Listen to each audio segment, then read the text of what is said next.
welcome to this episode of the Audacious Hot Seat. And I'm very excited because we have the most amazing guru on board with us today, and he's entertaining as all hell. The lovely Prosper Taurvinga. It's lovely to see you, Prosper. Please let the listeners know who you are and where you're from and a bit of your story behind your business. Fantastic, Lauren. You know, I was just sitting here wondering who you're talking about, and then it dawned on me that it's just the two of us on this call today. So I appreciate that.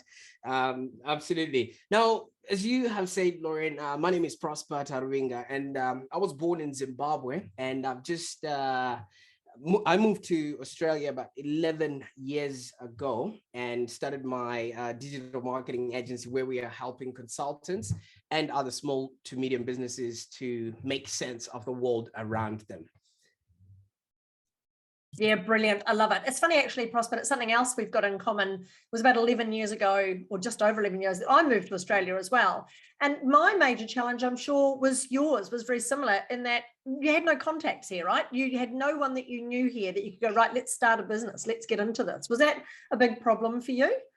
Fantastic. So, I mean, well, it's quite funny that we came in right about at the same time. We could have waved at each other at the airport and you would have thought, who is this crazy guy?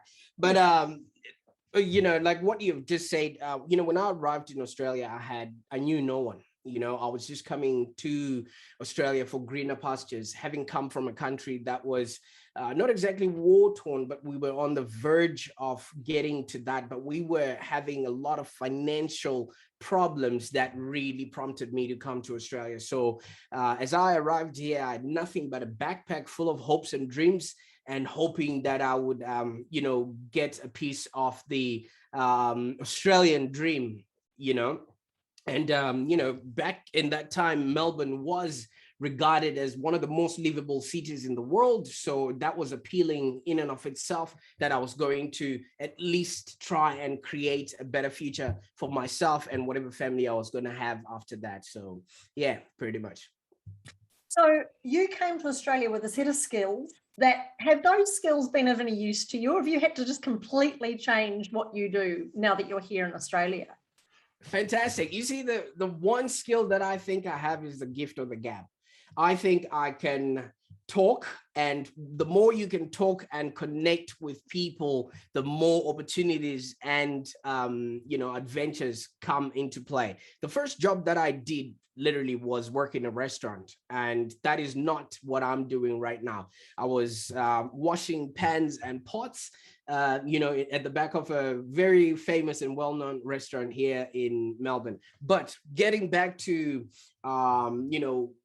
you know what we said earlier on, when I came, I knew no one. So what I did at that restaurant then sort of set the foundation of what my agency became. Now, Lorraine, I went on and I created a Facebook page for that restaurant because I only wanted to connect with the people that I was working with at that time. But that almost got me fired, and it almost made me lose my job, because back in that time, the internet and Facebook pages was just predominantly there for bad reviews. So there were places like Zomato and Urban Spoon that you know, restaurants would go to and claim a profile and then at least manage their online reputation there. Facebook was not the place to do that. So I almost got fired for starting a Facebook page, you know, for the restaurant that I was working on, only because I wanted to connect with people.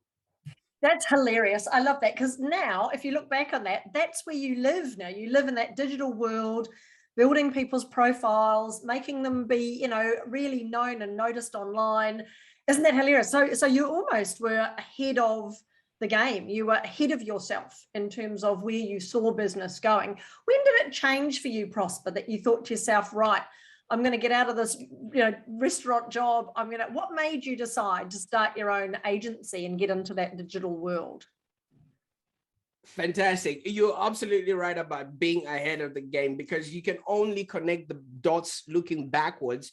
You cannot connect them, you know, at the time that you are, you know, living in that space. So when I created that page, the owner of the business started noticing that people were tagging themselves and checking into the Facebook page, which is something that was new And it was only those that were also ahead of their time that were doing that. All right. He had already asked me to delete this page, and it does take time for a page to be deleted.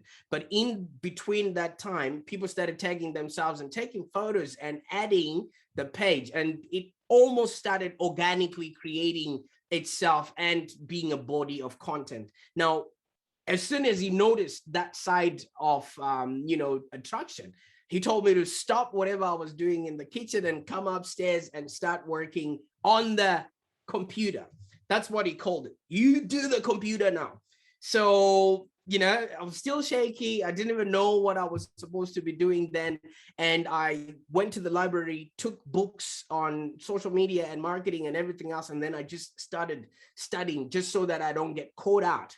Remember, I almost got fired. So I wanted to make sure I'm getting this right. So long story short, we started inviting models, football players, and celebrities to come and have a meal at the restaurant so that they could publicize to their networks. Little did we know that was the crust or the beginning of influencer marketing, and that then started, opening up channels for me to get into the modeling world so that I find more models. And I eventually became one, just so, if you so you're a man of many talents, Prosper. I love this story. I think the listeners will be just going, oh my goodness. So you came to this country, you bought a house, you'd recently gotten married, so you're a husband now, you're a dad, you've had children, you've been working in restaurants, you've been now out of the sink and up to the office working on the computer, and then you become a model. I mean, tell me a bit about that.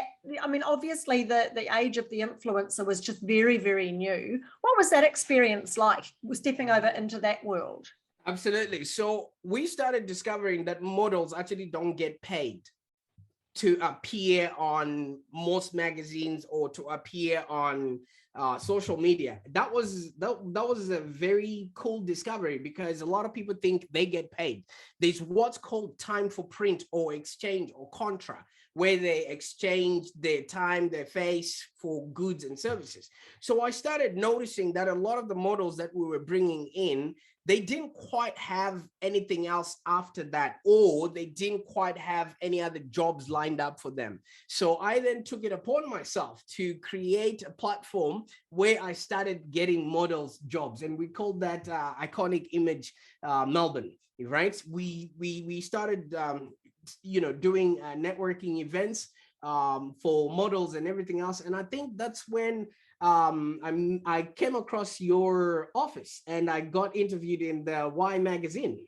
That's when I started getting really up and coming in the whole model sector, because I was getting jobs for these people. So they literally started looking up to me. Instead of me trying to get jobs for myself, I was out there representing the whole industry. And from then on, I started meeting up with businesses that were also in search of models so they could use them on their Instagram profile. And I then realized that, okay, they take these photos, they do stuff with these models, but they're not marketing that material to the actual customers who would then buy. So every one of these steps that I was jumping into, it was like opening up an onion, and getting into different levels. The more I was getting to understand the intricacies of how models got jobs, I discovered that shops that were hiring them were not marketing their business. And then I discovered that I could actually start helping them market their business. And all in all, things started happening, and we actually now started creating what now became Live Long Digital marketing agency for small to medium businesses. Yeah, I love it. Brilliant. And so what I like about this is, as you say, it's a little bit like peeling that onion. And you've basically taken a marketplace, small to medium-sized business who like the idea of using influencers, they like the idea of digital marketing, they just don't know how to do it properly. And you're finding all those little traps that they are falling into and saying, well, look, here's a solution. So that seems to me to be something that you've sort of grown over time. It's been a bit of an organic growth for your business. But what are you most proud of achieving with your business so far and with what you've been doing and, with Live Long and the changes that you've been making for businesses? Fantastic. I can count maybe 15 or so businesses that are now profitable. You know, things that when people are starting their business, they don't know what the next step would be, and they don't know if their investment is going to be fruitful or not. But a specific example is a lady who started off as a chef, and she developed what's called carpal tunnel syndrome, which basically means she couldn't actually do her job. So she came to me crying the other day and said, I always see your content, I always see your stuff, but I'm not good at anything. And I asked her one question: what can you do that not a lot of people can do? Or what recipe do you have, or recipes do you have as a chef that people can make by themselves, that you can start selling as a product? And then she, you know, she didn't know back then, but she then came back to me and said, you know what, my grandma had a recipe to create chutneys. And I was like, very well. And then she went in and started creating those chutneys. Now she has a fully fledged chutney business, and she's even written a book which basically encompasses all the recipes that she has. If I can just, I wish I had put it out a long time ago. So she created, and if your audience can watch, so she's created 4 different flavors, and she has come up, you know, with a book which has all the recipes that you can create using the chutney. So this is somebody who had given up in life. This is somebody who had thought they were just going to probably go on welfare and they can't do anything because of what they called a disability. But we turned that around, and recently we've just recently created her website. She can now sell from anywhere, and she can distribute these chutneys, you know, pretty much from her home.